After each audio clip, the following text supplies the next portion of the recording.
কালকে 28শে আগস্ট মমতা বন্দ্যোপাধ্যায় অভিষেক বন্দ্যোপাধ্যায় বক্তব্য রাখছেন, এর থেকে বড় কিছু তৃণমূল ছাত্র পরিষদের জন্য হতে পারে না। কালকে সর্বকালে সর্বশ্রেষ্ঠ ছাত্র জমায়েত এখানে হতে চলেছে। আজকে আমরা চ্যালেঞ্জ দিচ্ছি এবং যেভাবে সারা বাংলা সেজে উঠেছে, কলকাতা যেভাবে সেজে উঠেছে, আপনি দেখুন একটা উৎসব মেজাজ।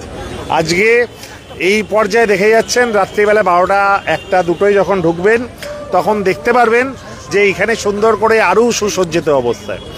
আমি ভীষণ খুশি যেভাবে আপামর বাংলা জুড়ে প্রত্যেকটি ব্লক টাউন কলেজ জুড়ে তৃণমূল ছাত্র পরিষদ কাজ করেছে, তারা লড়াই করেছে এবং আমি বিশ্বাস করি কালকের দিনটা নিজেদের প্রমাণ করার দিন এবং কালকের দিনে আমরা নিজেরা সুসংগত ছাত্র সমাজ হিসেবে কীভাবে তুলে ধরতে পারি, শুধু লোকবল নয়, সুসংগত।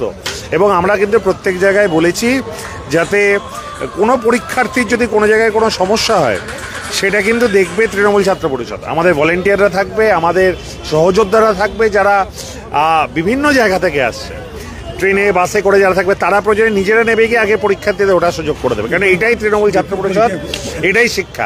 অ্যাডমিনিস্ট্রেটর ভাবতে পারেন যে তিনি বড় বলবান, তিনি ভাবতে পারেন, তিনি চেষ্টা করতে পারেন যে ছাত্র বিরোধী হিসেবে আমাদেরকে তিনি দেখানোর, কিন্তু কালকে জমায়েত প্রমাণ করে দেবে যে তৃণমূল ছাত্র পরিষদ কি, তৃণমূল ছাত্র পরিষদের পেছনে কত ছাত্রছাত্রীর সমর্থন রয়েছে।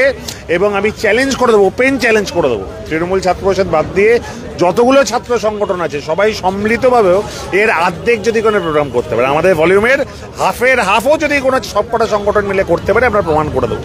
ইনফ্যাক্ট রিসেন্ট কদিন ধরে দেখছেন বিরোধী দলনেতা তথা বিজেপির বড় বড় নেতারা বুঝে গেছে এখন তৃণমূল কংগ্রেসের সঙ্গে লড়াই করার লেভেল তাদের আসেনি, এখন তৃণমূল ছাত্র পরিষদের কাছেই তারা 10 গোল খাচ্ছে।